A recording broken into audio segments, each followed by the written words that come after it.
I think one of the keys is the sustainable use of nature. Whether that's in forestry, whether that is in roe deer management or any other of the species, it needs to be sustainable. And I think if you use nature sustainably, you can also better nature in many ways. My name is Franz-Albrecht Oettingen-Spielberg, and come and join me for the management and hunt of my favorite 5 game species.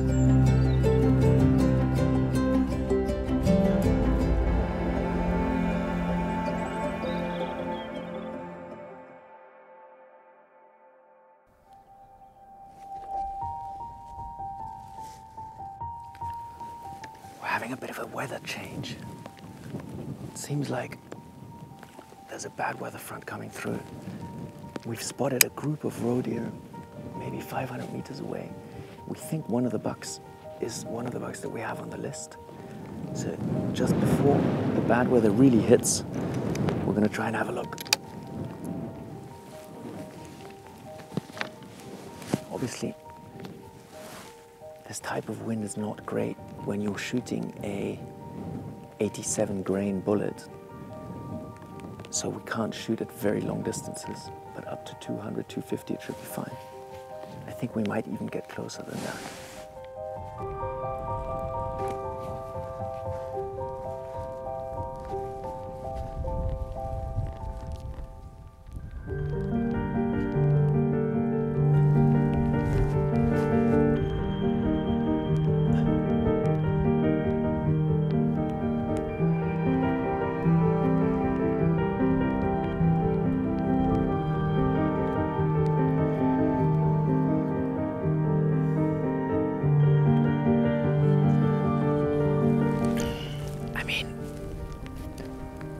There's probably 3 or 4 one-year-olds, 1 2 to 3-year-old, and one of the bucks we have on the list is in the group as well.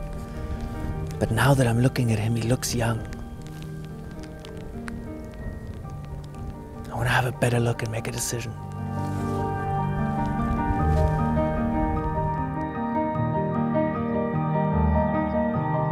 We've decided to take the older buck in this group. He's very thin in the top, he doesn't have long tines. There's a lot of better young bucks in that group for him to take over the territory. He's just bedded down to the right of that bush. We're now about 300 meters away, and with this wind, I'm uncomfortable shooting, so we're gonna try and get as close as that high seat. And then wait for him to get up. I hope that we can make it before the storm comes in.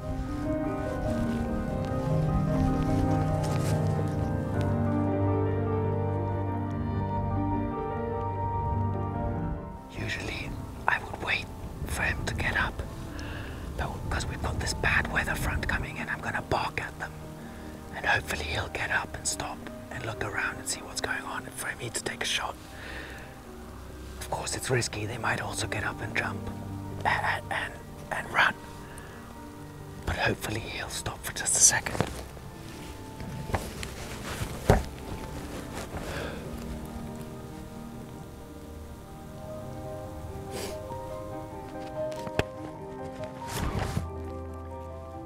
Bow!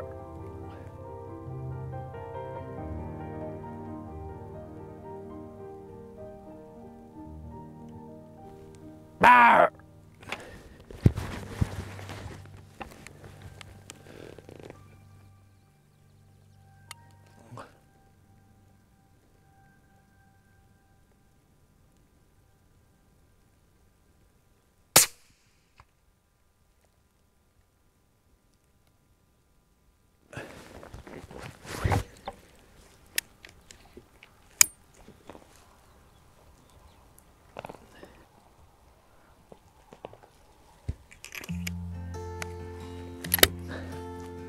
Buck down. It's been a very long morning.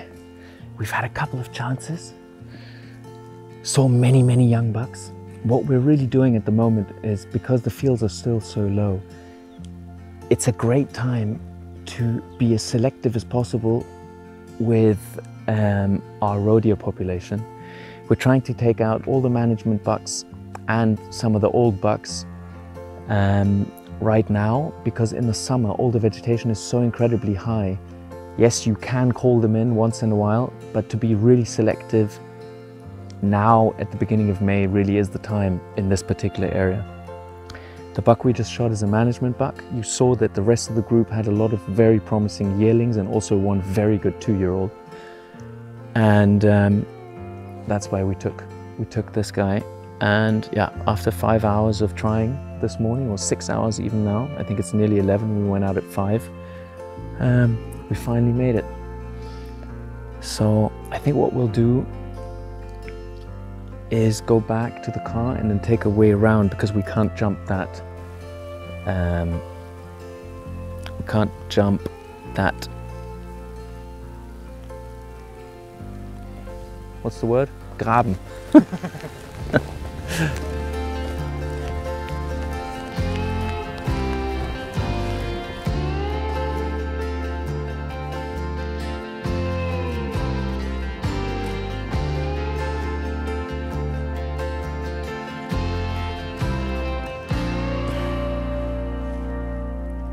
Very nice. It's just like we said. He's actually probably more 5 than 4. Even though he looked young from the body, but you can see by the coronets that he's definitely not a young buck. Very small body. So from a management point of view, a great buck to take out. And you saw that there was 2 or 3 really nice young bucks in this group. So this was a great selective buck to take out. And he's actually, his age surprised me. I shot him as a 3-4-year-old, but the way the teeth are worn down, I would say he's probably 5 or older. Especially out here in the field areas, the teeth wear down less than in the forest area. I'm guessing it has something to do with the type of food that they eat. Out here, probably the food is a little bit softer than in the forest. But maybe if we could open the side of his cheek, and I can show you how far the teeth are down, because I'm guessing that a lot of you aren't quite believing it because of how the body looks and how he looked when he was alive. Now, usually I don't like to do this this early after taking an animal, but I think it's important to show. So if you look at the back teeth, you can see that it's relatively far worn down, and I would say at least a 4-year-old, possibly a 5-year-old, and because we know that in this particular area the roe deer have less of a wear on their teeth, my thinking is he's more 5 than 4. I hope you can see it well. So I think we did really well, and he's got good coronets, and his body, as you can see, is very small, and that's what was also so difficult to make the right decision on whether to take him or not. He's a very small body, small neck, so I'm guessing there's also something not quite right with him. So we did everything right here.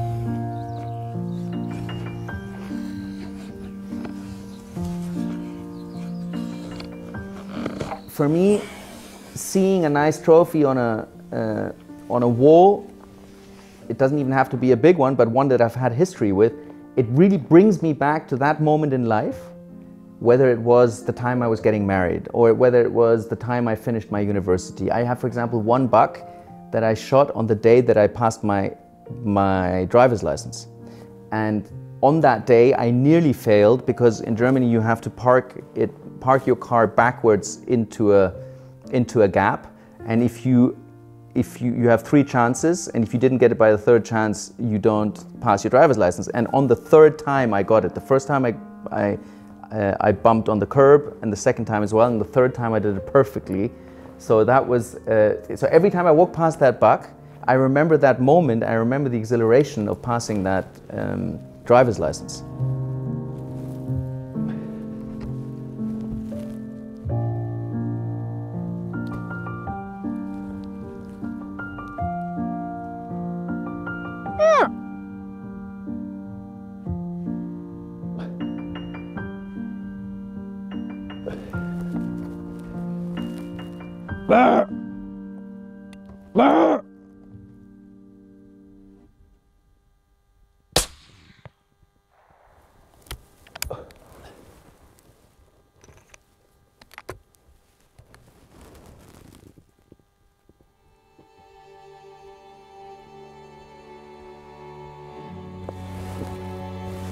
This was exactly one of those management bucks that we like to take right now.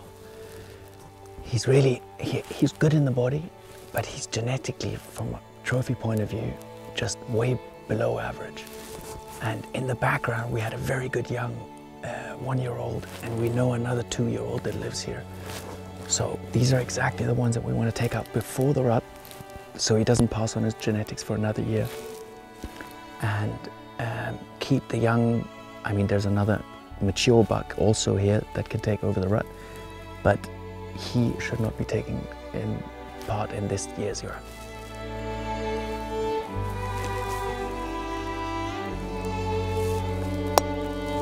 However, for example, here in Germany, every state, of course there's 16 different states in Germany, every state has their different scoring ideas.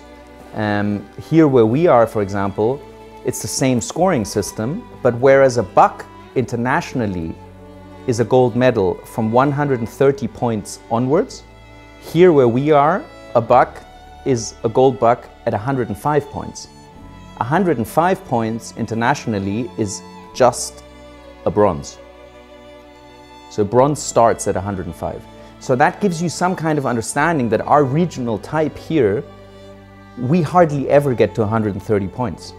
Because from the body size, from the habitat, from the bone structure, from the head size, it's just a very different type of animal compared to Spain, Sweden, Romania, etc. Why that is? It has to have something to do with the habitat, but our habitat is fantastic. I mean, we have all the food in the world, we don't have the strongest winters, we have a huge diversity of food for roe deer, from field to forest, etc., etc. But for some reason, maybe it's down to genetics, but where does genetics start and where does habitat start? I mean, good genetics can, in my eyes, have to have evolved from a good habitat, no? A good habitat brings a big body size, a big skull size, and then a big trophy. So what's first, the genetics or the habitat? The habitat here is fantastic, but genetically they've never been able to compete on an international level. So I would say from a regional type, from the 105 point being a gold medal, we do very well. And I have to compare to what our management is to the regional type. And I think over the last 10-15 years, we've done well on that level. Can we compete with the international level? No way. I mean, if I see what Spain has, without many of those areas have absolutely no management. I mean, some of the yearlings and 2-year-olds that they have, I would wish that our 5-year-olds looked like.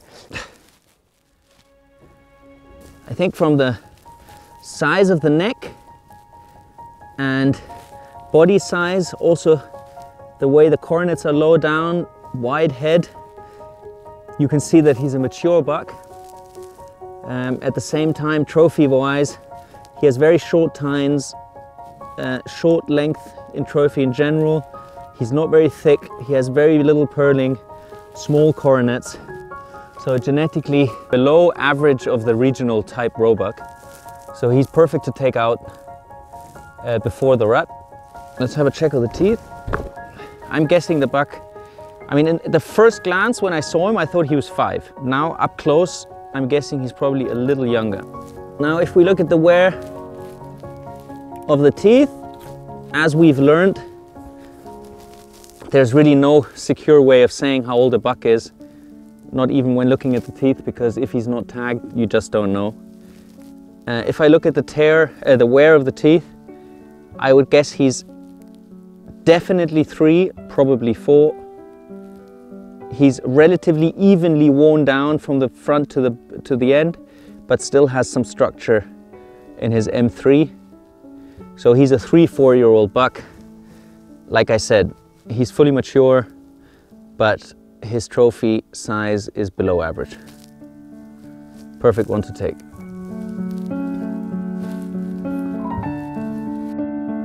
But that's also the mystic, amazing,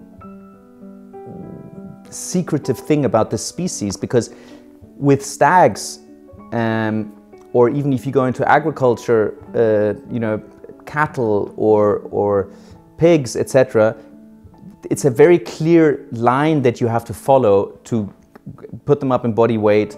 That then translates to the antlers, etc. So with stags, if you get the right food, change a little bit of the genetic, and do a nice selection, you will increase their head size. With roe deer, there isn't such a remedy that you can just impose on them and then you will get good results.